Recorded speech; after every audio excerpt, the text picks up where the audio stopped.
Good morning. You're with the Economic Times, and my name is Ashutosh Sinha. We're back with you for the series. Accenture presents the Economic Times CEO Breakfast. And today, it's the turn to talk about the banking and financial services industry. We're trying to look ahead to beyond the disruption caused by the pandemic. And we're talking about trying to imagine what digital native business models could look like. So today's conversation is about beyond the pandemic, building digital native business models. Well, I wouldn't be too far off the mark if I were to say we are in unprecedented times. It may sound a little cliche, but some 18 months after the pandemic turned the world upside down, unprecedented is a word oft used, and I'd like to continue to use that. What has it done to traditional banks and financial institutions? They're faced with a situation which could be described as the known versus the unknown. That's one way to describe it. So let me say that again. The banks are faced with a situation that could be the known versus the unknown. First, the known part. The known part is one in which some tectonic changes are being caused because of technology, and it's been experienced for several years. The fintech companies are nibbling into the most profitable parts of the businesses of banks, and that's well known as well. It is now clear as daylight that the nature of banks of tomorrow will be very different from what it is today.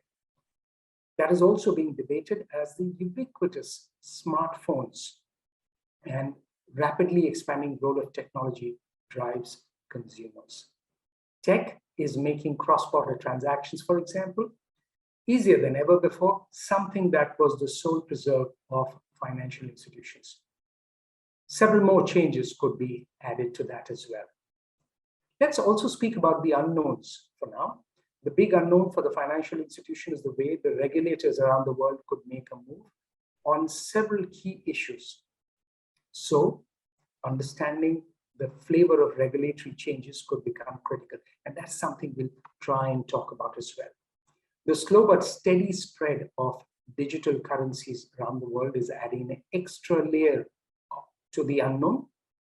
If there are no more unknowns to be added to this laundry list, if I may say so, getting the right people for the skills of tomorrow will certainly be a massive challenge in the coming years. That list could be longer than what I have mentioned. So, to discuss the issues around building the digital native business models, we're joined by a set of people who are some of the leading minds in the industry.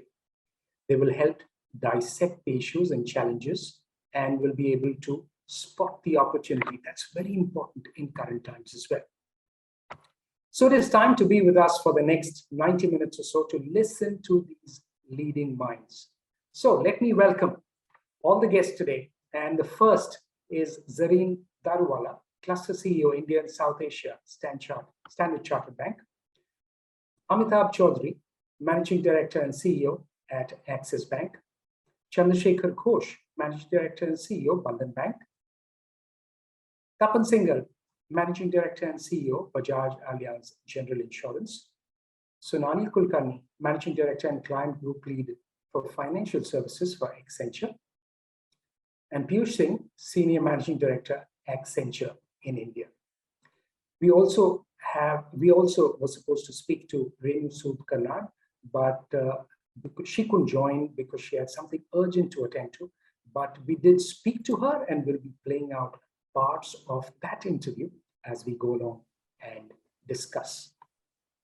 So do have your cup of tea or coffee ready to listen to the experts as they dive into some of those issues. We'll try and cover as much as possible and would love taking your questions as well. So please keep them coming. So thank you so much, everyone, again, for me to join us. First, let me invite Piyush Singh, Senior Managing Director, Accenture in India, for a short welcome note. Good morning, Piyush. Thanks for joining in. Yes, Ashutosh, very good morning to you as well. And thank you everybody for joining. Look, it's as you rightly said, Ashutosh, this is it's time when we are all starting to look beyond the pandemic as much as you can, acknowledging the large parts of the population that have been through social distress that will not be easy to look beyond. But to the extent that you can, then when you do so, you clearly are, you very well put, it's the world of knowns and the unknowns, right? I mean, among the knowns, what's obvious is that, everybody had underestimated how much of accumulation of disposable income had happened in the retail masses, and that they are willing to shift that towards asset buying.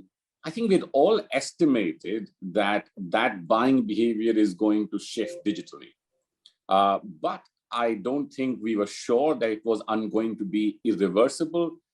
All our research says it is irreversible. Right. So, research that we've done, for example, for the automobile sector, shows that the digital buying in auto sector has gone well beyond research to now, almost to the end of the buying process. So a very big asset class that is very close to our industry in terms of lending behavior has irreversibly shifted digital. What is, of course, the unknown in this mix is this big spike in asset buying behavior, both financial instrument asset buying as well as physical asset buying, is it a spike, or is that also a sustainable shift in people's buying bucket? That is the bit that is unknown, but there is definitely a surge in demand that we are all seeing. On the other hand, if you then start to look at supply, which is also quite related to our industry in one sense, is that there is clearly a challenge of supply. Supply chains are disrupted, the supply bottlenecks have emerged, which means, again, corporate sector will have to invest quite heavily in reinventing the supply chain models to adopt more digital capabilities in their supply chain as well as in manufacturing. Now, if you buy into that again would mean that I'm hopeful that there will be a surge in corporate, in a bit more of a demand in corporate sector for asset investment and therefore borrowing that we haven't seen in our market for the last 3 years. Of course, the unknown is that if the supply chain bottlenecks do put a spike in the inflation numbers, and to your point, if monetary regulators start to respond much more aggressively, that could change things quite drastically. Right? The third point I put forward is, of course, the wage pressures. Look, we are probably living in the hottest labor market that I have seen in the last decade or so, and this is global but unprecedented in India. Right? What is also quite interesting is that this wage pressure as well as labor market heating is quite widespread. So there was that whole worry or doom and gloom about AI is about to kill the human job market. Right? I mean, clearly AI is working. Right? It is clearly adding to productivity of a corporation or of the economy, and is sucking in more labor to be able to serve. Now, that again for us as an industry is good because more structured and increased wages hopefully means more retail asset buying, more discretionary spend. What is unknown for me in India, and Mr. Ghosh, I'm sure will talk about it, is how much of that is being seen in the unstructured labor market. And is that happening or not happening, or is it just restricted to the metropolitan, urban, and structured markets in India? The last part I would say is, as we move to this digital way of working, on one hand, all the surveys that we have been involved on a very positive note show that productivity hasn't dropped. But on the other hand, there is a bit of a concern that engagements have dropped and possibly per hour throughput is dropping as well, which means there will have to be a lot more of digital reinvention in ways of working that will have to be done in order for us to keep up engagement as well as keep up per hour throughput. So look, I mean, let me place those as the sort of conundrums that we are grappling with as we discuss, and work with our clients in the market, and then open it up for some discussion. Okay, thanks so much for putting the big picture and putting it in the larger scheme of things, what is happening. Let's start with the question. And my first question will be to both Bandhan Bank as well as Axis Bank, and I'll come to both of you. At what stage are traditional financial services companies in their journey towards adopting a digital native business model? Chandrasekhar Ghosh, if you can go first. Okay. Thank you. If we see that there is three factors in here. One is of course, the finance, technology, and the consumer's business model. All these things, three things are moving digitally in a very good way. And so that without a digital banking service is not possible. If I see that go to my customer level, which are the 60% of the retail and small business, if we like to meet them, I saw their shop, there is a standing one of the QR code and different name of the financial institution to pay. They are offering to the customer to pay their price with this transaction of that. Mm-hmm. So that means showing on that gradually it is going very large number on that. Other side, if I say that the Accenture is one report published on that, 60 crores of people here use a smartphone. 50% of the country people are transacted digitally in a week. Mm-hmm. Minimum one transaction they are doing. Mm-hmm. So in that sense, the banking industry without a digital is not possible from the bottom to top. But the second point on that, if we see that in the banking industry or in our level of the bank, which I started in 6 years before, and the last 5 years I have not seen that much. But in our bank, I saw that there is an 89% of the total transaction happened digitally. And this is a big number has come, but which was in earlier, it was not in 30% of the transaction. Mm-hmm. And I hope that the very soon will be like to go reach even 95% of the total transaction come as a digital. Small, medium, and big.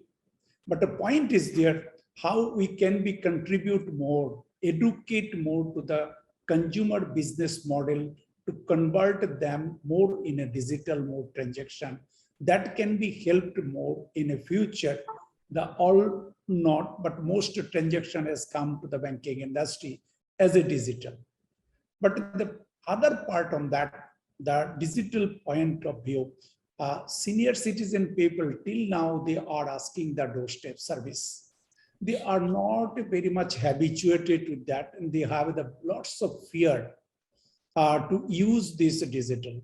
They called us, come to my house, give this amount on that. So that is the one side. But the next generation people who are sitting behind my borrowers, who are the women microcredit borrower, their children are more expert in this, the mobile banking app used, and they are also teachers to the mother and father, parents, how they can be transact. And sometimes they are very surprised. Yesterday I received a call from one of my microcredit customers written me in Bengali language and say that I have the savings account this, I am putting my installment in this savings account. So regularly you deduct from my savings account, my mother will not go to the group meeting. Very changing on that. People are demanding on that other way. So banker also like to aspiration on that. I feel that very hopeful in the future digital banking in our bank, in the banking industry in India. is needed on that. Okay. So let's ask Amitabh Chaudhary, how is it panning out for you? Amitabh, as one of India's largest banks, what is the experience? And if you can give us a sense of what the journey has been like in the quest for a higher number for digital transactions. So, Ashutosh, thank you so much for this opportunity. Sincerely appreciate it. And thank you, Accenture, too. I do believe, and building on what Mr. Ghosh said, banks have been early adopters in the digital space. In some cases, it is almost driven by necessity, and in some cases, obviously, deliberate choices are being made. We, I think, as industry, have or are moving or have moved from digital being an alternate channel to it being a core business. And now I think all of us, in some form or shape, are on a journey to build a digital native organization. Well, for banks in a digital world, it means that the design, the technology delivery, analytics needs to come at the core. And apart from that, we also need to build proprietary capabilities, because you can't just rely on people outside, people like Accenture only for becoming a digital native organization. You need to have your own capabilities, and which means that you need to double down your investments in digital and technology. See, there is a lot of noise, and rightly so, that India is digitizing, everyone is using a mobile phone, and all that is great. But most of it is around how payments in India have become simpler, or they have become low cost, or become zero cost. So a lot of innovation driven partly by the platforms which government and RBI has created has come on the payment side. But as Mr. Ghosh was trying to point out through some examples, the services which we deliver to our customers is much more than just payments alone. So when you think of digitization or creating a digitally native organization or addressing the digitally native customers, it is about bringing all your services, all your products to those customers. That means banks have to move towards modernizing their core systems. They have to scale up their cloud portfolio for supporting the real-time business models and building resilience across operations. For example, I mean, we have taken a cloud-first approach for our digital banking platform with close to 50 initiatives on cloud, which we believe is one of the highest in the financial services system. But in a way, you have to have a twin track approach. You have to take out the legacy IT stack, which has to be upgraded, re-platformed, or hollowed out to be made digitally ready. And at the same time, you have to build an in-house end-to-end digital stack where you can address customers differently through very different customer journeys, through instant gratification, instant underwriting, instant servicing, and so on and so forth. So, you have to come out with new products using that digital stack, which addresses the demands of the new customers today. You asked me where we are on that journey. I think all of us are on that journey. The question is twofold. One is how far we are on that journey, and every organization is at a different point, on that journey. And secondly, how will you execute from here to get to the end state? By the way, end state will never be achieved, but whatever you know today, for how well you execute on that will be a critical parameter to judge ultimately where you reach. So yes, there is a race which is on. Everyone is running. You're trying to change your tires also while you are running. And at the same time, you know that whatever goal you have envisioned is going to change in the months to come and the years to come. So interesting times, and obviously very challenging times for financial institutions broadly. Okay, so one more point of view would be from the insurance company point of view. And let's ask Tapan on that. Tapan, some of these companies in their business models, they have tried to work with and also kind of disrupt the industry in the way it is reaching out to customers. What has your experience been, and what does the industry face in terms of building a more digital native workforce? Okay, thank you, Ashutosh. I think it's a great question. See, first and foremost, insurance and banking, there's a bit of a difference. There's one question I ask normally everybody: who amongst you has ever got up to buy insurance? No? And I've never got an answer. Somebody said, yes, I got up to buy insurance. I'm very excited to buy insurance. It has never happened. Yeah. So fundamentally, you may make it completely digitally native, but who is coming there to buy from you? Other than mandatory insurance or transactional ones, like let's automobile, is mandatory. Or when a COVID happens, health starts picking up. So fundamentally, when we talk of digital, or we get excited about digital native, we should be very, very focused as leaders that what is it that we're trying to solve, and then build on that. I mean, that is something, if we do that, then we're in the right direction. I'll give you one example. We are among the first in the world to shift our core to cloud now. Now, why did we do that? Our belief was the number of transactions is going to multiply many folds. And having a legacy system, servers on premise would not be able to handle those kind of spikes in volumes up and down. So the entire shift had to happen. And we took a bold decision of shifting the entire our core to cloud completely, and logging onto a good web service. Now, that is what we are doing because we believe there will be spikes in transactions at a very hyperspace. What we saw as Zhongyan happening, or the big $1 billion sale happening. E-commerce will become a very big distribution in times to come. And there you have the spikes coming through. So can a legacy system match that? The answer is no. So it's about planning for future, being ready for where it is, and ensuring that when these things are happening, you're not missing out because of your infrastructure limitation, which is there. That's the first point. Second point is, if I look at people now, and the word digital native is people know who've been with computers all their life, they're very comfortable with it. Forget about it. I think my father uses e-commerce much better than I do. And my younger daughter does it much better. So I'm sandwiched with the two, yeah? So if I have to get something, I have to refer to them. So now I see that people understand this very well. So how do we ensure that the conversation which requires for a good sale to happen in insurance, is facilitated highly by digital tools.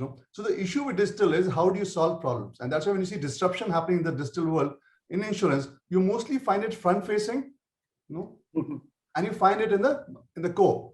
But the fundamental issue, which I believe is on the servicing part, and I heard Amitabh mention that, the servicing part is where the disruption has a huge potential to happen. Because for insurance, even though the insurance industry bleeds paying claims, which is a reality from data perspective, from a customer perspective, when you ask them, they say, these guys don't pay claims, which is very funny, in terms of data and in terms of experience. And fundamentally, it is the claim payment experience which is bad. How do you use digital? How do you use AI? How do you use the entire experience to become so frictionless? It's like walk in, walk out. But at the same time, you have all the checks and balances of frauds, with the analytics and all happening. So I think there are points that you figure out which you are trying to solve, and the tools are there, one, which are already there, so use them to solve it. But how do you plan as leader that, okay, in the next 2 years, these tools will reach here, and you start building a solution. By the time the tools reach to the place, where you want them to be, the solution is ready. I think time has not come that when tools are there, you start finding solutions. Futuristic is when you're trying to find solutions and solving problems, and you're expecting the tools to reach where it has to be. And at that crux, you're the first to hit the market and transform the industry. And that is what startups actually do. They're ahead of time because they actually use the latest tools, but legacy companies are still trying to figure out how to go there. So how do you do that? I think to my mind, it is different pieces. How do you put it together to get an answer to your question you asked? Okay. Piyush, I'll just come to you. Let me take the input from Zareen as well. Zareen, while some of these points also apply to Standard Chartered in India and a multinational bank in India, just want to understand how are banks working in the new normal and a foreign bank, as we traditionally call it. Is the digital and remote way of working, how does that help a brand like yours or any other large global bank to thrive? So I think, Ashutosh, we have global platforms which are common for most countries. So, and we operate in markets right from very, very advanced markets like Hong Kong, Singapore, which are way ahead of maybe where India is also. So for example, our bank has launched a pure digital bank last year called Mox Bank, extremely successful in Hong Kong. And now we are looking at pure digital bank in Singapore. So we do have examples of other countries where we've completely gone ahead of the curve. I think when we talk of digitization, I think there are many elements of that. One is business design, experience design, what kind of customer experience you're giving, how are you doing data first, what is your architecture, and finally, how are you changing the organization ability, retraining, reskilling people, etc. So I think all banks are in this journey. I would say some banks little ahead, some banks catching up, but it's all banks are definitely moving in that direction. Our own bank, in terms of customers, the digital adoption, we are 10% ahead of Indian banks, average Indian banks. So we are quite ahead in terms of our customer adoption. Of course, that's also sort of customer profile that we have is a little different maybe from some of the public sector banks. In terms of digital servicing, again, almost 100% digital servicing now that we have. Tapan talked of moving the core banking to cloud. That is something that is underway. Now will be done by the end of this calendar year in terms of moving our core banking system to the cloud. And in terms of API, again, India, Standard Chartered India is way ahead in the Standard Chartered Global Network in terms of the kind of APIs that we offer our customers and a lot of customization that we are offering. So I think every bank has their own journey, and we are no less, I would say, in our journey. So. Surely. Okay, so Piyush, you wanted to make a point if you could. A few points that came up as I was listening to everybody. One is that, look, I mean, there's no doubt that when you today's benchmark, whether it is rural, deep rural, suburban, or urban, is set by digitally native organizations. Now, in terms of they being Amazon, they being likely being Google, or the social, network. One of the big survey results or feedbacks when you start to benchmark digitally native and non-native is failure rates. See, they are setting the benchmark of non-failure. Google goes down for 4 minutes. It's headline news globally. Right? I mean, Amazon goes down. It sends Twitter on fire. Now, therefore, where the non-digitally native industry has to come up is to those rates, because that's where we are being judged. Now, that will not just require technology transformation, it also requires business model transformation, because at the end of the day, technology is enabling.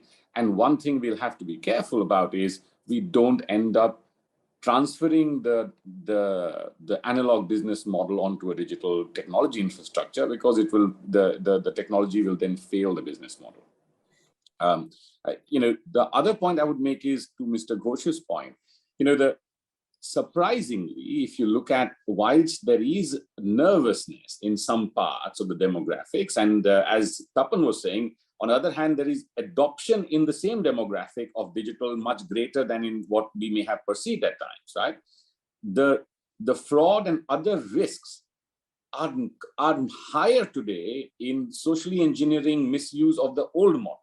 So if you look at debit card fraud risk is much greater than digital transaction fraud risk.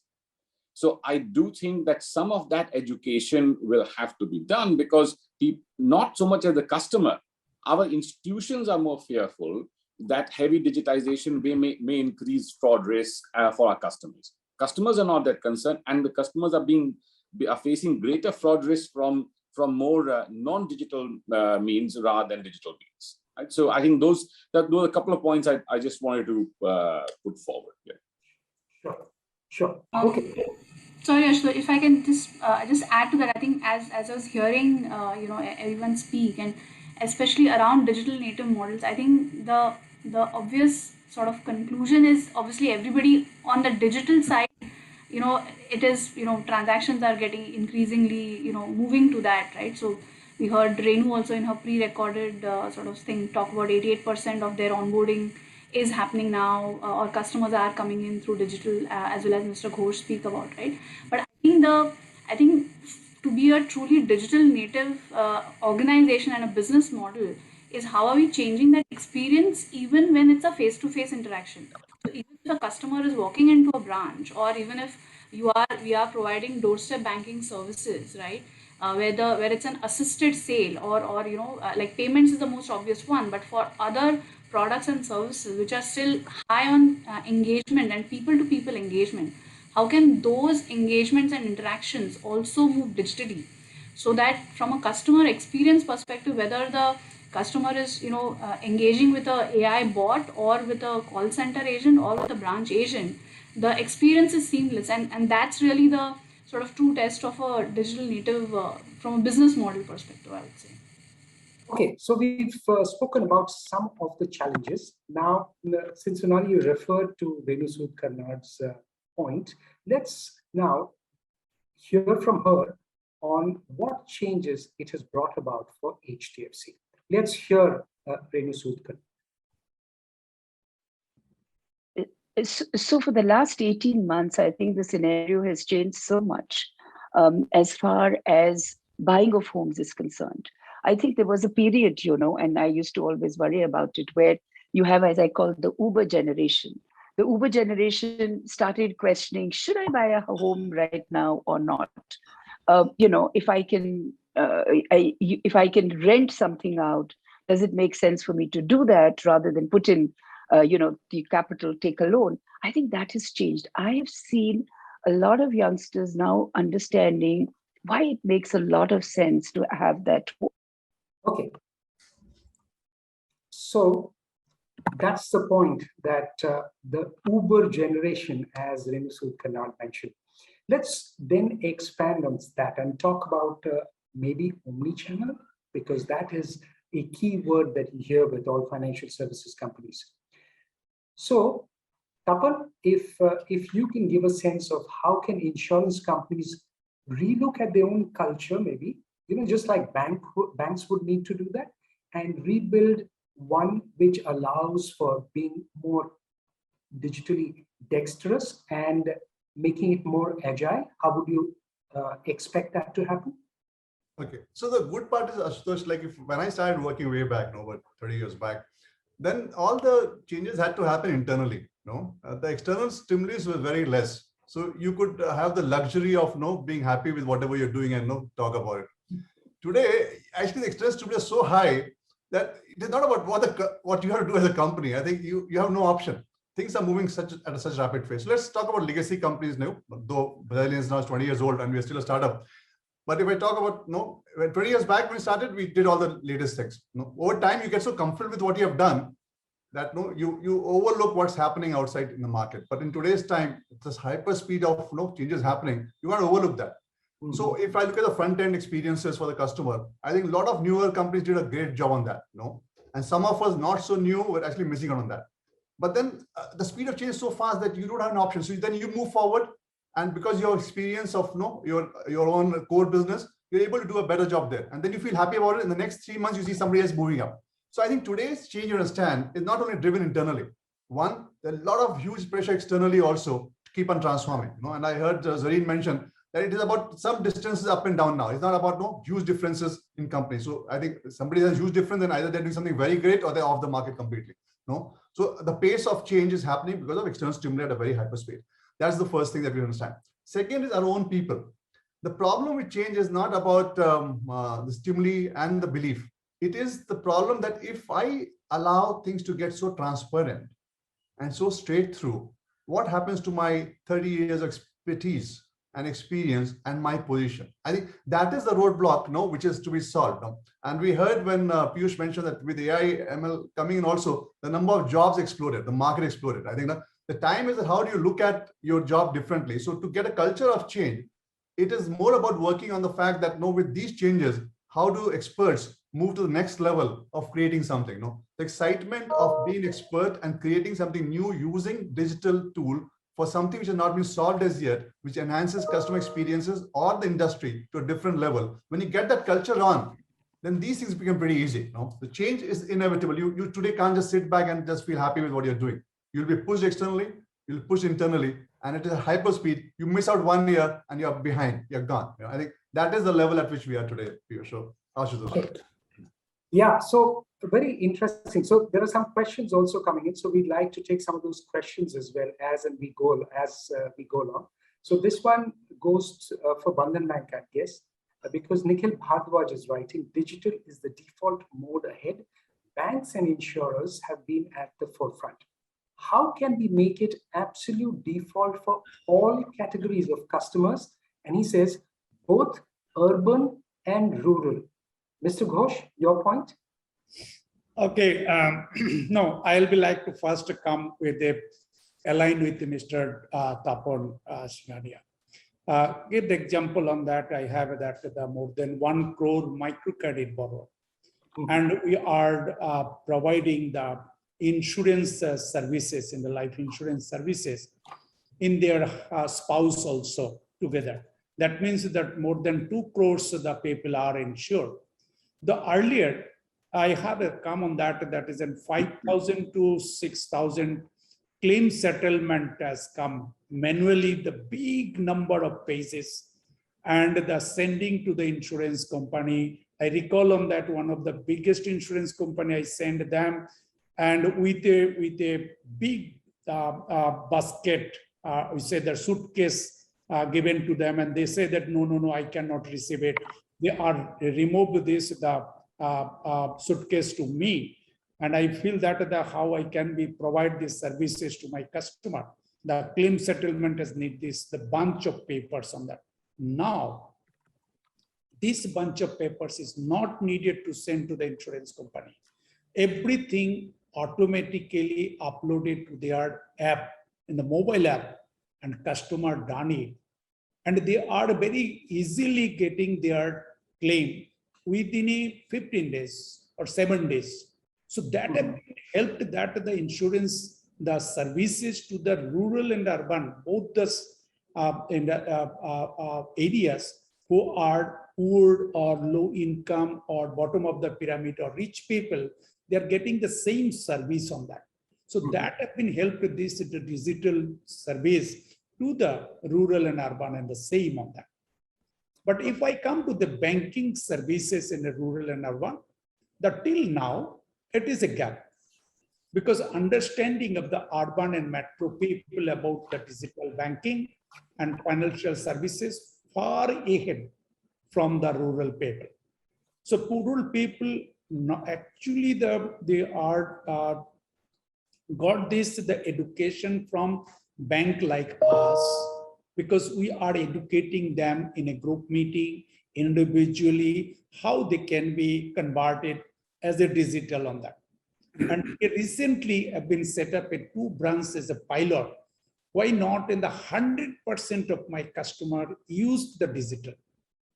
I hope that I'll be success in these 2 branches, and then it will be like to scale to the across the country. But the challenge on that to education level, there is a support has come from the children, next generation people. And the third point is a rural connectivity is not enough till now. Is a very disturbing on that. So transactions started and stopped the connectivity, and they are failed to transact, and fear have been increased to this customer. For that is one of our struggle for digital mode of the rural. So I hope that in the future it will be like to focus more in the rural, how connectivity can be improved. That can be like to more education, more in the rural people and this type of people. And we are started on that. Why not customer paying the amount of purchase from the wholesale market by mobile? And why not he is asking to the customer, you can pay with this the tab. So that is been started on that. I'm very much hopeful that they are culturally, they are changing themselves also to use on that.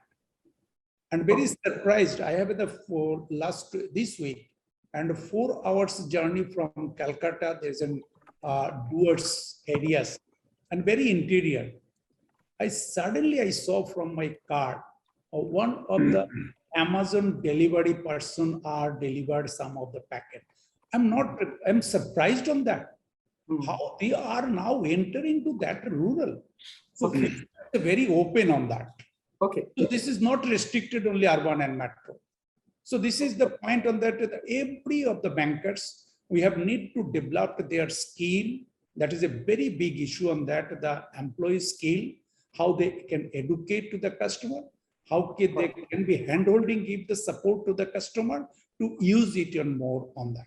This is my learning on that. Thank you. Yeah, thanks. Thanks for that input. Zareen, in terms of the kind of adoption that you're talking about, you talked about 100% digital. Okay, looks like Tapan, you had a point to make. Before I go to Zareen, I'm sorry, Tapan, if you can just make a brief point, please. Yeah, no, I think when Mr. Chandrasekhar was speaking, I was reminded that we were thinking of, we do a lot of crop insurance, so we cover like millions of farmers. So we thought, how do we get the claim straight on? And we thought, do we develop an app? So a lot of people said, farmers and apps like Tapan, do you think it will work? And we were so surprised. No, our Farm Mitra app has more downloads, more usage than our urban app has. No, so I just trying to take the point what Mr. Ghosh said. No, it was unbelievable. Like now we have all the farmers lodging the crop claims and everything, and straight through claims happening, processing happening. It was unbelievable for me also. But we just went ahead with the belief that no, why not? And that why not turned out to be such a huge success. Like it transformed the entire process completely. So I think that's okay. So what are the learnings, Zareen, from the 100% digital way of working, something that can be replicated across more banks and perhaps all banks? If you can explain that, please. I think one is the tools that you offer to the customer, but sometimes you find that a customer may be happy doing payments digitally, but may want, wealth, for example, they may want an assisted model. So sometimes it's the customer choice. Partly they'll be digital, partly they'll want some relationship manager. So I think the big learning is how do you look at the customer lifecycle management?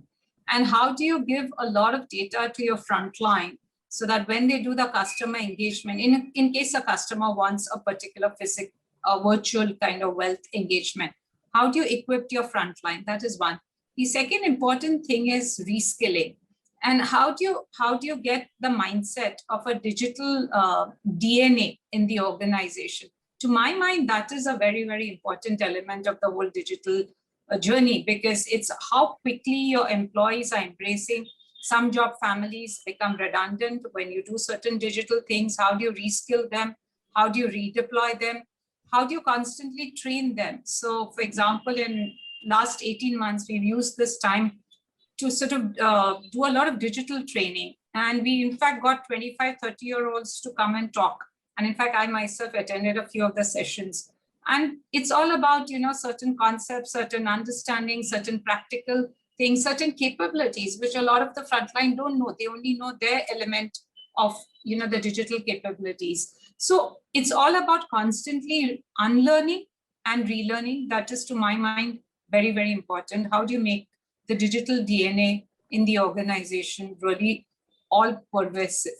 That's okay. So I'd like Piyush's input on that, but before that, Amitabh wanted to say something. Let's go on. I just, I can't stop myself, but my apologies. But I do have a bit of a different perspective here. We are all talking about digitization, and we are giving examples of where digitization is helping. But these are all incremental at the edge. If you were to step back from all this and ask ourselves the question, can we create 100% digital experience for every customer in India?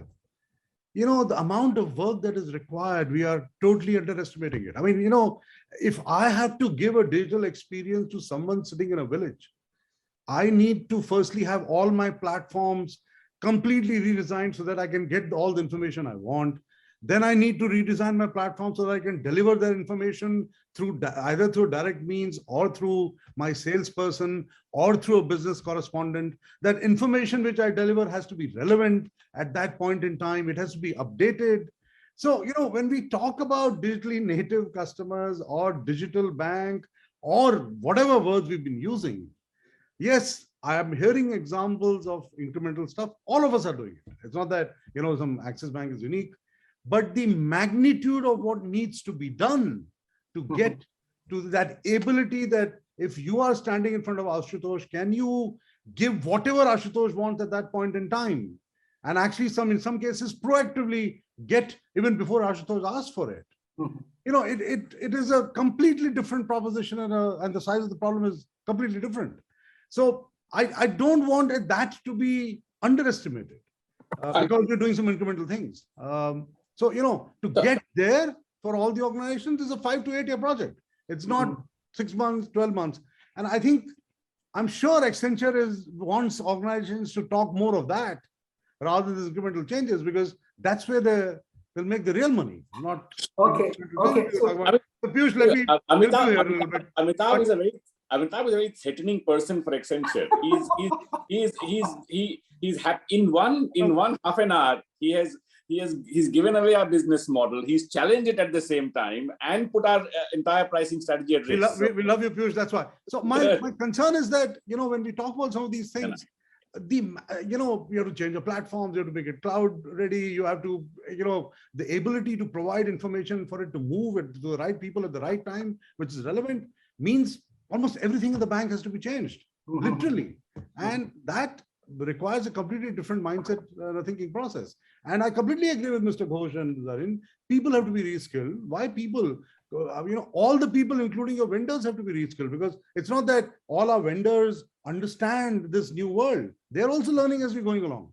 Okay, So, since you mentioned about reskilling, can I just add a little point to that, Amitabh, and if you can respond to that as well. While you're talking about the vendors, while you're talking about the frontline salespeople and everyone, what about the top management? How has their reskilling been different? Are we seeing that in the industry at all? And then I'll ask Piyush. No, Zarin made a very relevant point. I mean, in case of Access, at least I have something to share, so I can. We are going through something called a technology masterclass, and we've been doing that for the last 13 weeks. Our board is also joining, and what we're really doing is picking up very specific topics to make people firstly understand what all these words are all about. And we're obviously having industry experts come and talk about it. Now, the last part of the classes are all around, I'm making everyone actually do coding, simple coding, but get an idea of how do you code a simple application or a bot on a website. And we're all learning and kind of going through those classes together. And now you can do that with people sitting, different places. We're not stopping there. Now we are going to the next stage where we are calling world experts who have done innovative stuff in terms of how did they do that? And what is the difference it brought about, in the business models of various companies? Because Ashutosh, you're asking a very relevant question. If we don't understand what is involved in doing things of this nature, we will not be able to relate to the demands being made by our IT or digital banking experts who will come and say, we need to do this. This is the money we need to spend, but we have no idea what they're talking about. We just we have some rough guess on what the output should look like, but otherwise we don't know what goes in there. So we are doing that. We are obviously sending a lot of our people for various programs over and above this, thinking about design thinking, looking at how you can actually, use some of the latest tools which are available and attend those classes with some of the other parts of the participants coming from all over the world and get a different perspective. So we are doing a lot of that too. But these are early stages. I believe that this journey has to continue for the next couple of years to really make a difference, even at the top management level. Okay. But we're on the journey. Yeah. So before I come to you, Piyush, Mr. Ghosh has a point to make. Mr. Ghosh, you're on mute. If you can unmute yourself and make your point, please. Just one point I've been add with Amitabh. Is it correct on that? This is not possible to fully digitize or to fulfill the need of the consumers and that. But the point is there, what learning we are seeing that the unexpected, the speed has come to the digital transaction movement. So that will be like to prepare ourselves as a banker, and also will be build up the system which can be like to absorb that speed. But as coming the future is needed on that to focus on that areas. That is my point. Okay. Piyush, so the big picture in terms of the pillars that financial institutions need, and I'm saying the broader term, to ensure that they get their digital strategy, digital native strategy right, what should that be?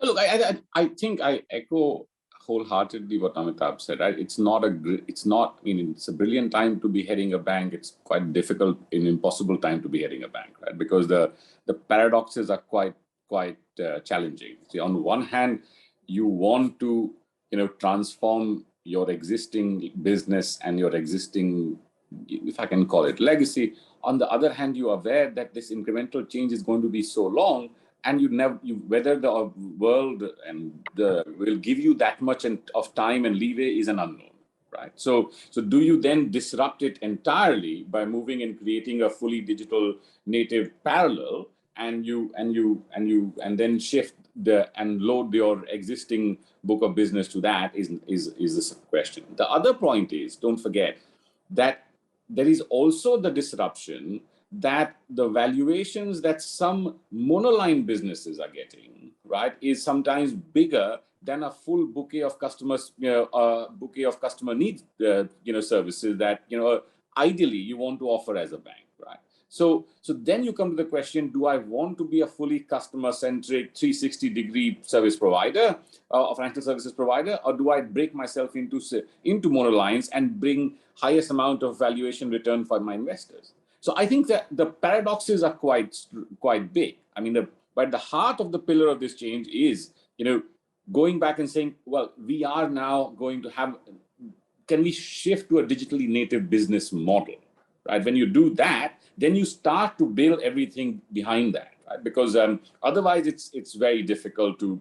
And I wasn't aware of the level that Amitabh's already doing for his board and his management team. That is super, super critical, because so many times I've been to top table discussions where, on one hand, leaders are willing to say we are now a tech company. On the other hand, they're saying, oh, by the way, I don't get this, so hopefully somebody does, right? So you kind of, hold on a minute, how does this work? You want to be a tech company or willing to disown the understanding of how that will drive change is at the same time.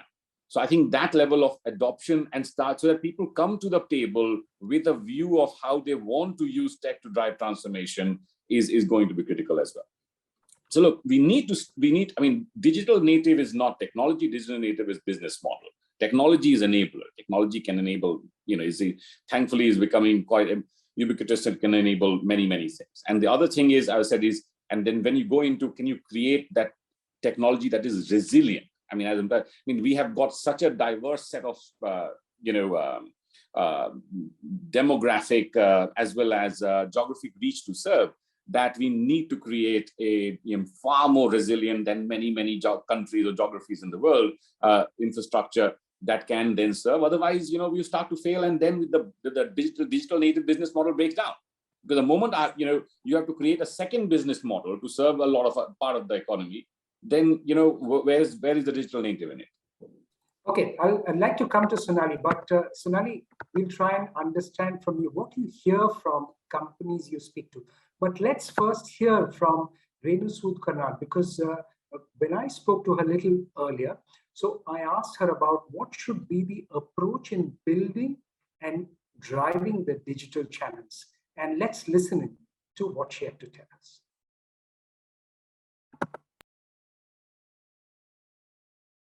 Digital approach is always very, very customer centric. What is the UX? What is the experience that the customer is going to have?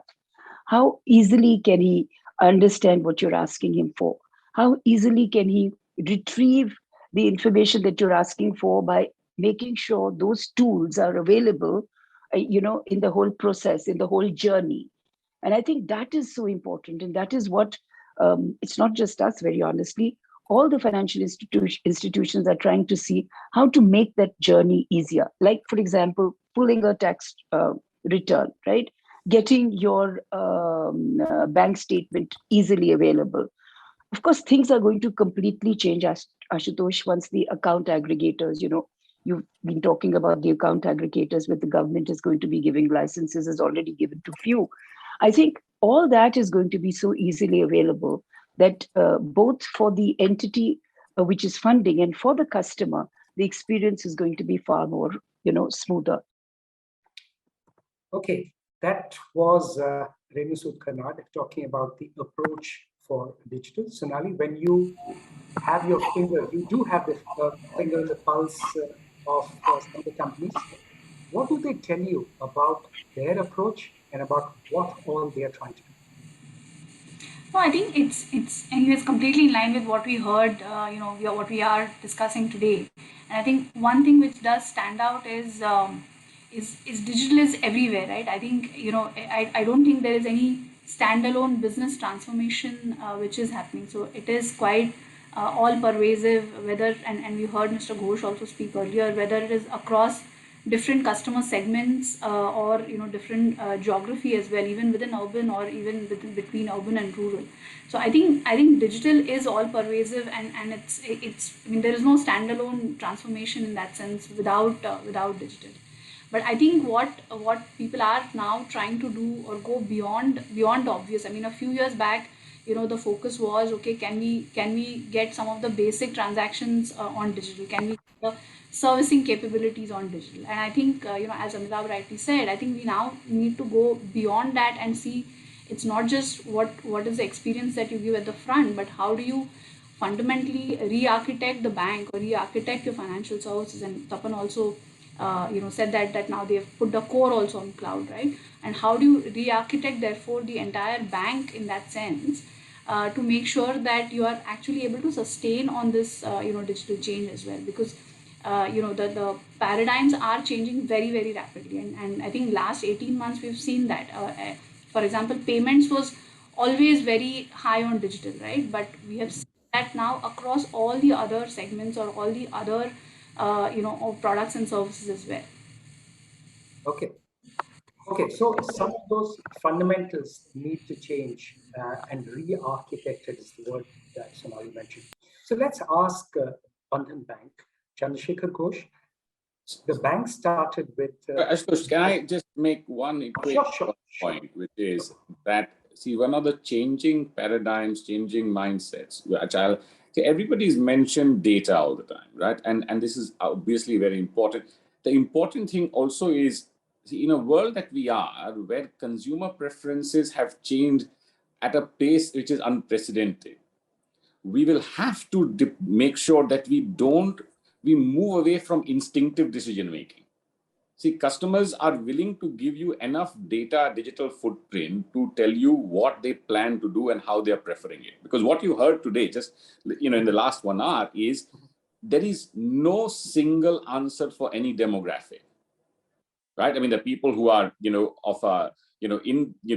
this demographic, younger demographic, who are either fully clued in or fully checked out, as well as higher, rural. Same happening, farmers, willing to buy into this. There's some who are not. So I do think that we will have to ensure that we are basing our decisions, and our offerings on the basis of what we are hearing on hard, core data and analytics, rather than instinct. Because as because as I said, I mean, the trends are we are still discovering how far things have changed in the last 18 months. Okay, so I wanted to, interesting point made. Data is giving you the leads, I would say, in terms of where you could go. Chandrasekhar Ghosh, in terms of the way the bank has shaped up, you started as an MFI and now as a full-fledged bank. How are you seeing the difference? What does it mean in terms of the way technology is advancing? What changes does it make or get the bank to do? Thank you. Very good point on that. Our learning, I recalled on that if digital was not possible, that maybe I cannot be provide the deposit service to my microcredit customer, because their signature, if it is done today and after a month the signature have been forget and no matching of the next signature. Correct. So now digital have been helped, technology helped on that. The tab-based banking, they're using the biometric to identify automatically transaction happen on that. So that is the solution has come now to very easily. I am providing the deposit service to my microcredit customer. They can withdraw their deposit and deposit their money by the tab. And it is a very big change has come and very comfort has come from the bank level on that. This is the one side in the beginning. Next point on that, I already mentioned about the insurance part, but if I come on that, the bank is now newly developed as a Vision 2025. The focusing on that, the upgrade, the infrastructure, IT infrastructure, applications, CVS, and everything together, and which have been like to align with the digital banking and also provide the best service to the people. Why we are doing on that? If I say that the earlier we are more focused on that the high touch model, but high tech also needed. We understand about it, and if so, every quarter, the last month, my system is not permitted that much of the transaction acceptability. Sometimes we are faced the challenges. Now we are decided to change this, all this infrastructure, CPS, application, all things. So that we are very comfortably provide this, the growth of the bank and number of customers are growing in a 3 million in a year. We can be provide very comfortably service to them. And next, another point we are introducing on that, data analytics center, which is the excellence center we are establishing in the bank to analyze the data, because we have the huge data, the 2.5 crores data in the bank, though it is a new bank for 6 years, but to know, analyze this data and providing their need-based some financial support to the customer. So it will be very, the future is a very big opportunities for business growth in the bank to analyze this data, which is called the big data analysis. And we are setting up on that, and all of these things are preparing very fast on that in this time, and which can be helped to the bank in the future. The more service we can be provided to our customer, and who have the need, in a basic need, and also the some of the future need also we can be attracted by this the way. So that the investment in the IT for future is needed to the bank now and forecast for the future. And Bank Bandhan is doing on that way. Okay. But other point I is, Mr. Sena, I will little bit the conservative other way. If I say that the demand time, the lots of people has come to this, the digital transaction. Mm-hmm. There is a one tea stall in front of my office, which is very informal tea stall. I saw that the one of the name, that is an everything the art is taking on that. Mm-hmm. After 1 year, he is not taken. I asked, why you are not taken? He said me, sir, it has been taken, but after the 20,000, I have need to that money transfer to the bank. If I not transfer bank, I am not able to transact, and then my tax will increase. So I have been stopped that one. I do not know after the Corona issue, what will be happen for digital? Is it coming down again? I do not know, but I have some concern on this. Okay. Brief point before I go to Amitabh. Yeah, and I think Amitabh made the point earlier, which is also quite critical, that it's not enough for the institutions that we all represent to change their business model and digitize. It's such an integrated ecosystem, and after Amitabh, I definitely think we should ask Tapan, because he is one of the point he made, his biggest moment of truth is claim. He cannot deliver that claim unless until his entire ecosystem is digitized with him, right? Whether it is hospitals, or it is the garages or whatever. So I think the challenge also is, it's not, we could actually make the customer experience much worse if we go fully digitally native and our ecosystem goes full in the opposite direction, because that breakdown is much worse than having a analog model. So that's another conundrum. So I'm not asking that we have to grapple with. Okay, Amitabh, in terms of learnings from the more nimble fintechs, what have been, as you watch them, if I may say so, from the sidelines, and there are quite a few coming up, what have been some of the learnings and some things that you may have imbibed as well, or tried to do that as well? You're on mute, Amitabh. Apologies. First thing which when you meet the fintechs, and one has been doing that for a long period of time, is that they will on your face tell you that they will eat you for lunch one day. That confidence which they have in terms of what they're trying to do and how they're going to disrupt you and how you don't get it is very evident, which I guess also motivates you to say, oh God, we better do something. So it's very important to meet fintechs, because they'll basically first tell you that they will eat you for lunch. Second, I think they are not in any way beholden to anything which is legacy. They are recreating everything. And in their minds, a lot of people have said that customer is at the center. But I think, because they're young, they themselves are customers, they really do a great job of putting the customer at the center. because of our legacy issues, sometimes we say it, but we're not able to do it to the extent we would like. But the fintechs are able to do that. And because they're able to do that, their customer journeys and what experience they give to the customer invariably tends to stand out in comparison to you. Third, obviously, they're using all the latest technologies. And so, in terms from a tech platform they're creating is very different. Fourth, speed, agility. They make mistakes also in the process. It's not that everything is not done. They launch it, keep correcting it as they go along. But speed, agility is something, again, which is very, very different. And in everything which they're doing, when I'm giving you some examples, there is a lot to learn from us. So how do we react to all this that is happening? So in case of Axis Bank, we a couple of years back went and set up a digital bank which was separate. We gave them a startup-like environment. We said, think like them that way, attract people of that nature. And can we somehow try to ensure that we can get the same benefits that what a startup gets? But you always have compliance people and risk people and cybersecurity people who are sitting there and saying, no, you can't do that. It is a problem. You're not thinking through all the risks which you're creating for the bank. In case of startup, all that is, it is important. It's not that they don't pay attention to it, but there is no risk compliance guy sitting there every day and telling them that you can do this, you cannot do this.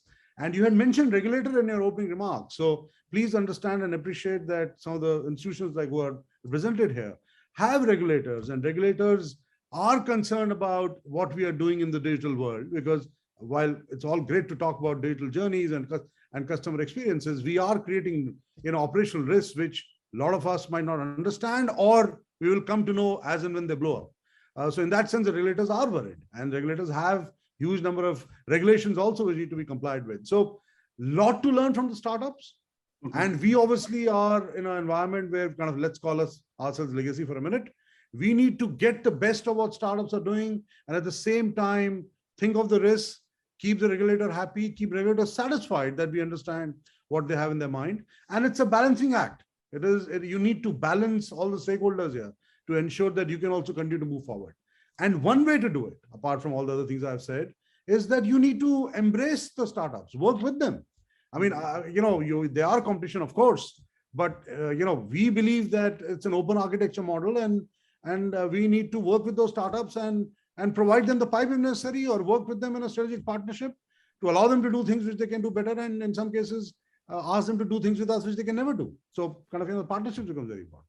Okay, so so I'd like to take inputs on that point, from Zareen as well as Tapan. Zareen, an established brand like Standard Chartered across geographies, as you mentioned, and then partnering with these nimble 20-somethings, sometimes 30-somethings. How does that happen? How does that osmosis happen? Or can it happen? No, it is happening, and very much needed also. My personal view is, as a bank, you can't do it all. And you can't keep investing forever in certain niche areas. You might as well be focused on the bigger, broader architecture. So I think thanks to API banking, etc., one is able to sort of partner with fintechs, and all of us are doing that. For example, in India, we've partnered with a few of the fintechs to give a comprehensive custom-made solution to our clients, and it really helps to sort of leverage one another. Standard Chartered Bank globally has actually tied up with Truera in US to use the model intelligence platform to improve model quality, increase trust by analyzing models. We've the first financial institution to use TradeLens, a blockchain-enabled digital container logistics platform to modernize global supply chain. So globally also we are partnering, and to me that is the way forward, because even fintechs would love to leverage large platforms because they get access to certain customers, and they get to sort of step up in terms of their customer base. And for banks, you get a certain set of capabilities which you cannot be sitting and investing every single capability that every single customer needs, So it helps to leverage one another. Okay, Tapan, for the insurance sector, the learnings from the more nimble, and we've seen a great growth for some of those platforms in the insurance sector. Thank you, Ashutosh. I'll just take a couple of minutes, because such interesting discussion, I didn't interject in between. I had so much to talk about. But I think I love Amitabh's impatience. I've known him for close to 10 years now as an insurer and now a banker, very closely. But the point is, I think Piyush mentioned that, in trying to just zoom to the next stage without going through incremental excitement of creation, with the vision obviously where we have to be, we may actually drop the whole business model completely. A case in point here, I'll give just two examples of servicing. Automobile and health, there are two major lines of business for insurance companies. Now, automobile, ambition was that we want to pay claims within 10 minutes of the accident. And we did that very early on in 2014. Click pictures, upload, we had all the data, digital, we do OCI matching, you do machine learning, and offer to the customer on the spot. This is the claim amount. He says yes, pay the money to him. Great experience, wonderful. Health, next impossible. We're struggling. You can't get it on because every hospital has difference, and they don't have that kind of mindset that you have to move at this hyper speed. You depend on hospitals, you depend on the ecosystem to deliver that. And a lot of struggle. Then we decided, why don't we all insurance companies come together and create an exchange now? Then you transform the ecosystem, get hospitals on board, create an exchange, put insurance companies together, collaborate to create a system for reaching the stage where you can deliver to the customer an experience which he or she deserves and not be delivered today. So I think it's not so simple as an individual organization you can just transform and be ready tomorrow. You have to put the whole ecosystem in place, get people together and do so. Now coming to the nimble startups, I've been meeting all of them across the world. I love to be there. It excites me as a scientist, because I'm a scientist by education. So one thing which I had in mind, and data point again, is that these startups would be able to deliver at a very low cost to the customer. And that's where legacy companies would die. That was in my mind, which was very, very strong because cost would be a huge issue. Then I thought, okay, with all this discussion happening, how is the cost moving? So I took data for 70 years for insurance industry to see, has the cost changed with all discussion happening? It was such a hilarious moment. It's the same cost. Can you believe it? And I leave it to Piyush and Sonai to have a look at it. All this talk of distillation, all this front end, ready to go. You look at the cost, and I do not a banker, I do not have banking data. I've looked at insurance data. 70 years, the cost structure when you had no distillation to today is still the same.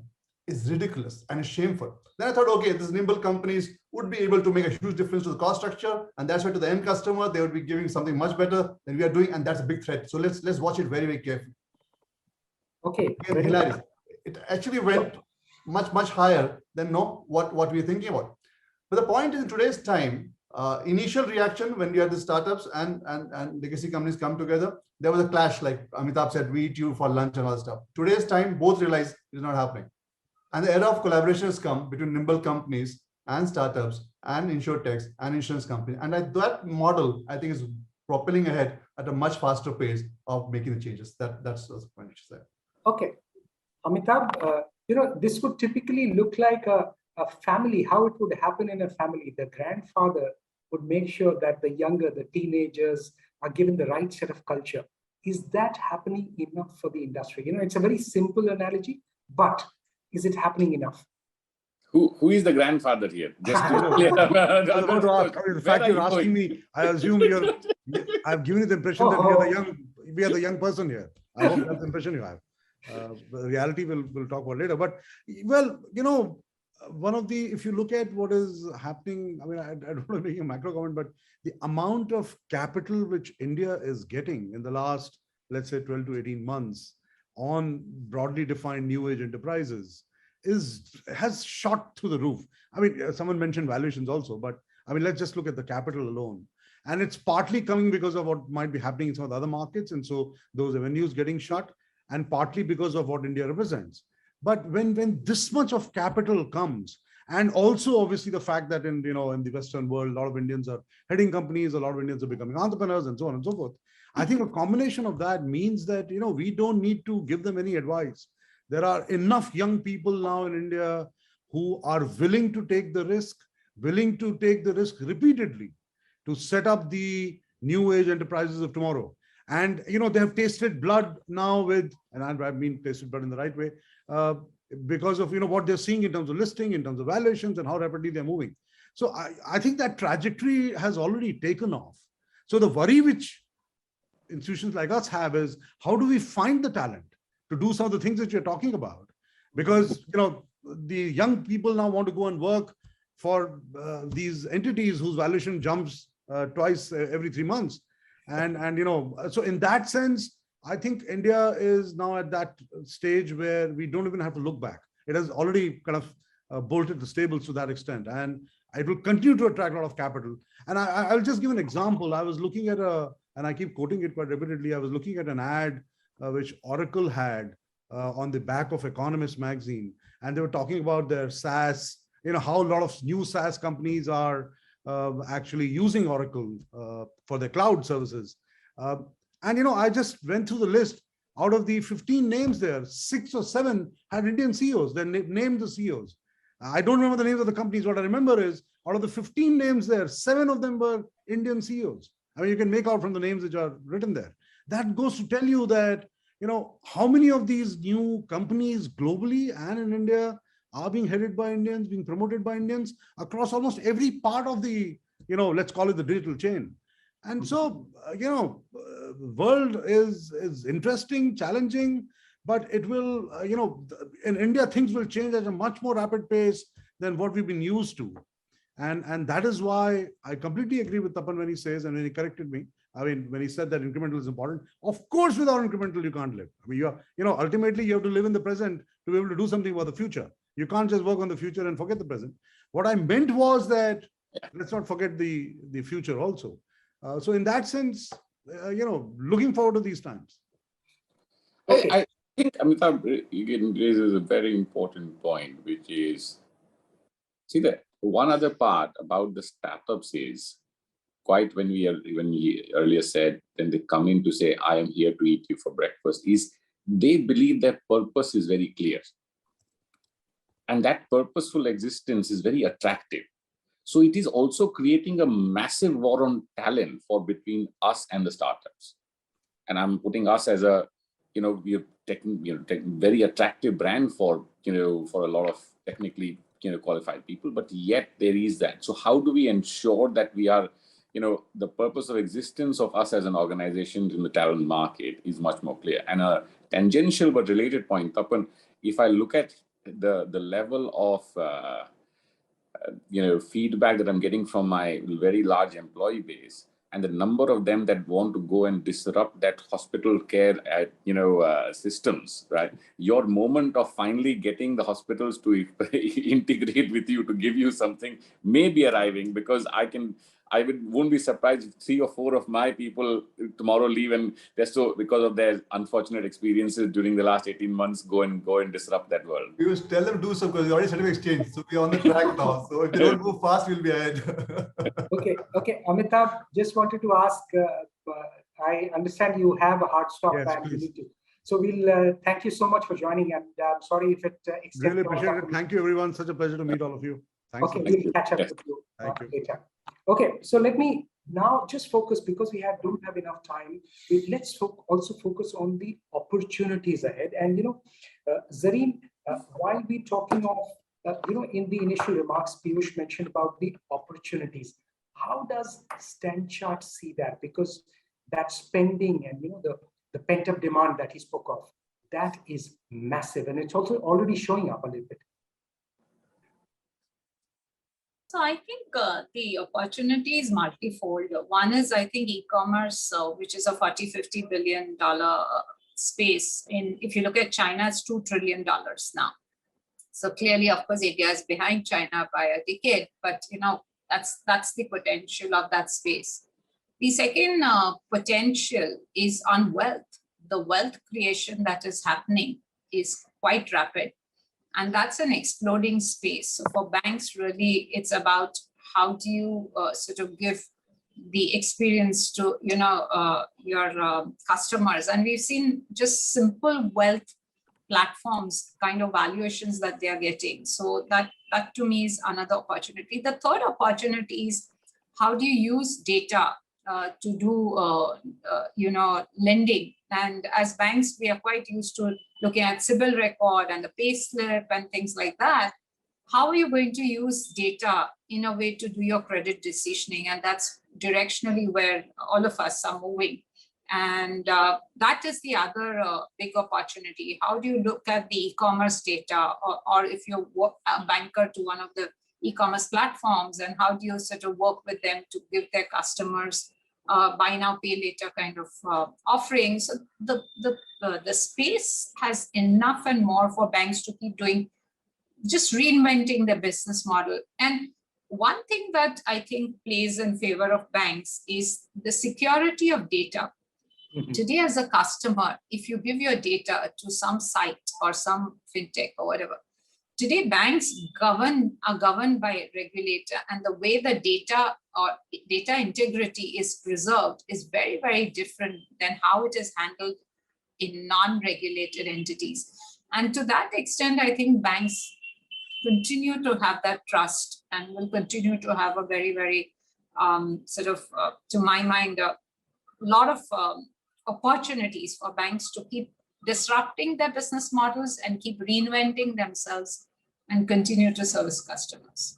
Okay, so that's one part of the view, but also let's get from Bandhan Bank, Chandrasekhar Ghosh, what does it look like in terms of the pent-up demand in the non-urban areas when you see the trends and speak to people? No, India have the one big advantage, the population. And the 70% of the population living in rural, and where only the 11% of the bank branch are available to serve the 70% people.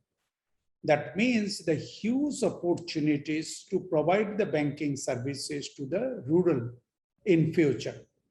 And the rural people are not very much aware about the banking services. The big challenge of the country, how quick they can educate the people to access the formal banking services. This is one point. Opportunities more, and people are not ready. Second challenge is on that the people are graduated from MBA institute and join the bank. They are not ready to go to the rural to serve the people, because rural infrastructure, health and education are not that much level. So there is a challenge to provide the to banking service to the rural areas.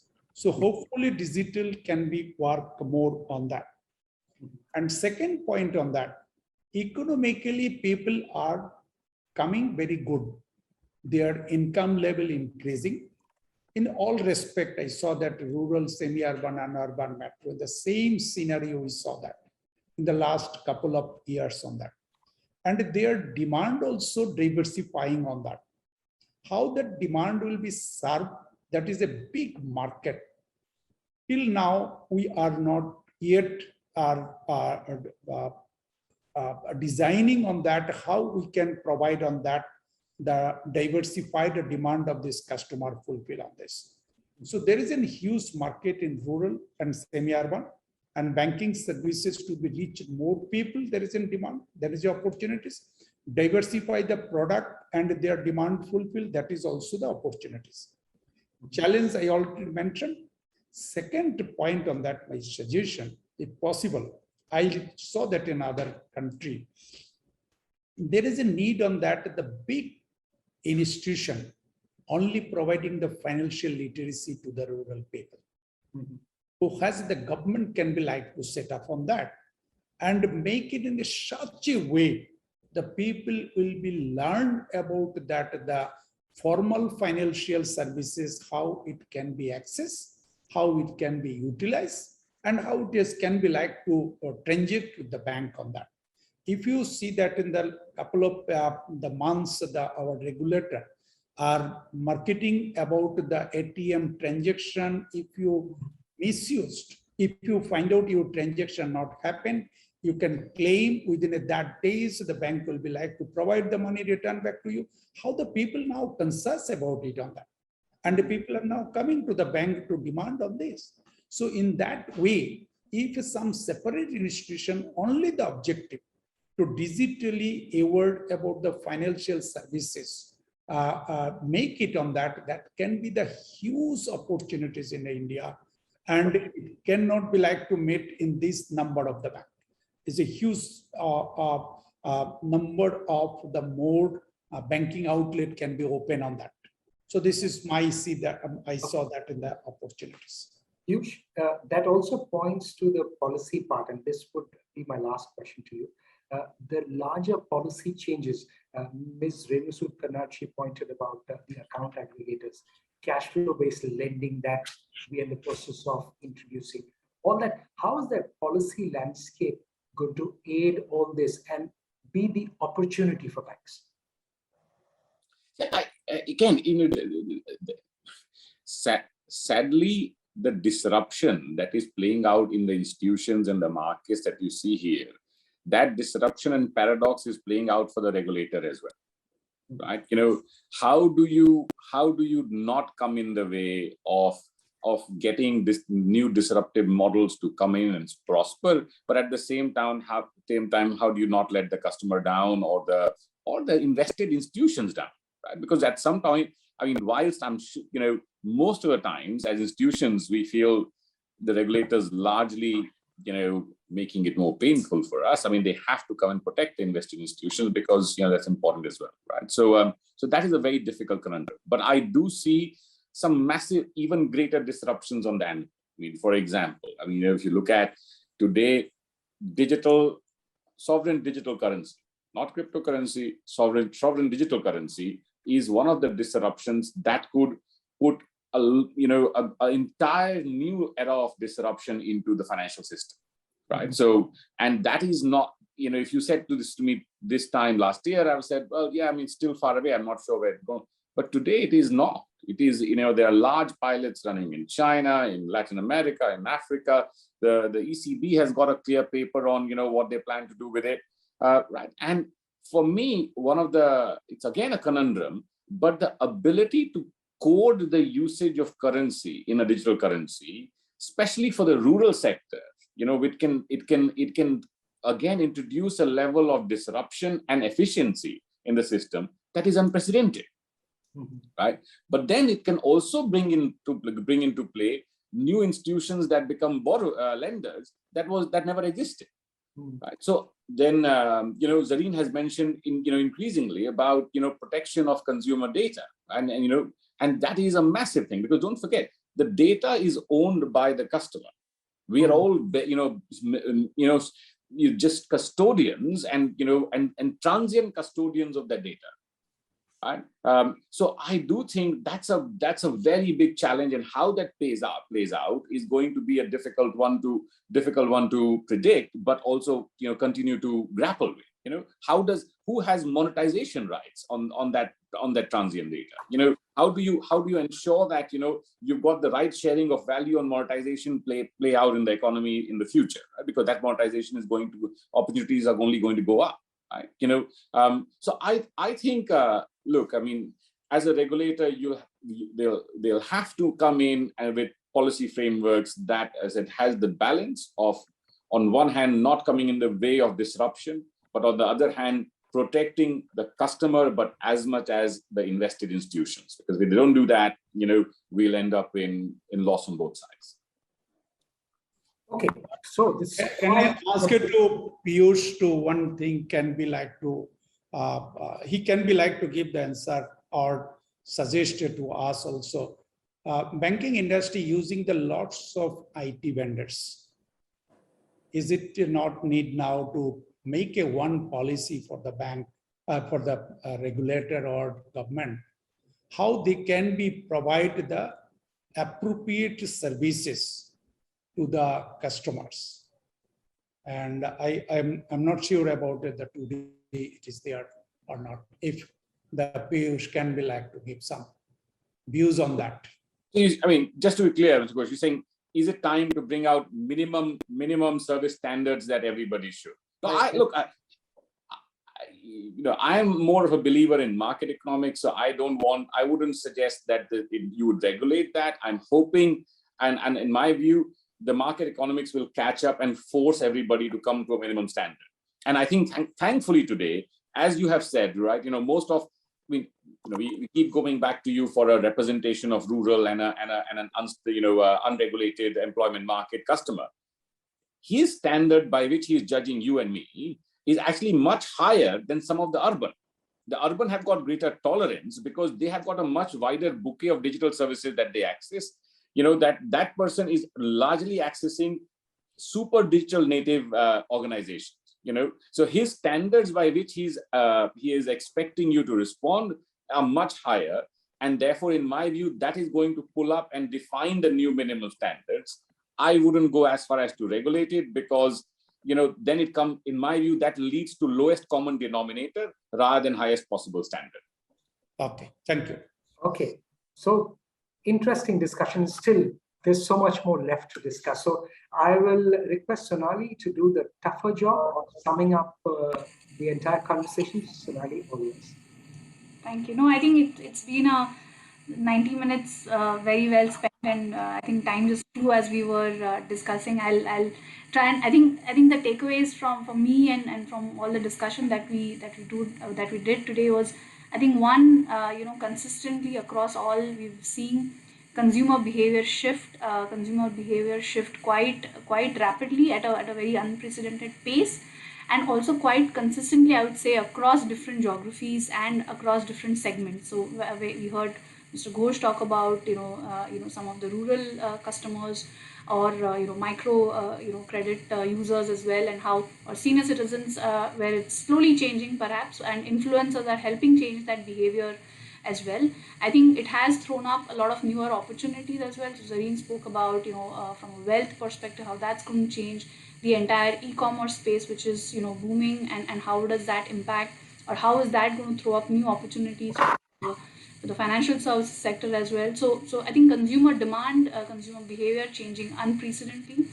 I think what we also spoke about and was interesting was how do we work with our ecosystem partners, whether it's hospitals from a health insurance perspective, or it's working collaboratively very closely with the fintechs, and what we can learn from them around speed of decision making, speed of delivery. I think that's something which is going to keep us rapidly onto this journey. I think two other points which were I felt very important, which we discussed, and Amitabh spoke about that quite a bit earlier as well, around the two-speed approach or the multi-speed approach that perhaps we all need to take onto this journey, because while the ongoing incremental stuff is something that everybody needs to do and you need to live in the present, but what are some of those changes which will have a longer lead time, or which will take over a period of time to actually fructify, but you need to start them now, and hence the multi-speed approach, because the magnitude of change and all the behavior changes, etc., that we spoke about, and for banks to adequately respond to that from a future perspective, the magnitude of change is enormous, and therefore having a two-speed approach or a multi-speed approach is something which which will ensure that we are able to actually pivot and move to that. And I think lastly, which again Zareen spoke about, and all of us I think on the panel spoke about, is the entire talent strategy. I mean, it's not enough, just moving or changing or getting responding to the consumer behavior changes, but how do we reskill our people? How do we make sure that they are being able to adapt to this new change, and also reskilling at the very senior management level or the leadership level, and both Zareen and Amitabh spoke about this in terms of ensuring technology quotient improving at that levels, to for them to take the right decisions, to know what's happening. So I think the whole talent change, again, it's a journey which will take some time, but that's again a very critical, I would say, component from an entire digital business model moving to that perspective. So I think those were, I felt, some of the key points. Very interesting times, as someone said that it's great to be a banking CEO, and as well at this point of time. Okay. And Sonali, that was very well put. But one thing on a lighter note, I have to say, while we all worried about digital disruption and all the disruptions, the smile on Bhumi's face on discovering the Uber generation has discovered that needs to buy a house, and therefore no change there, I think was also a big takeaway for me. Yeah. Okay.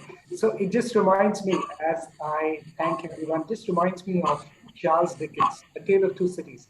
It was the best of times, it was the worst of times. So that's the point. So thank you everyone for being with us. And I'd like to thank everyone, Zareen Darawala, Cluster CEO, India and South Asia Standard Chartered Bank. Amitabh Chaudhary just left us a few minutes earlier because we had some engagement, Managing Director and CEO, Axis Bank. Chandrasekhar Ghosh, Managing Director and CEO, Bandhan Bank. Tapal Singhal, Managing Director and CEO, Bajaj and Allianz General Insurance.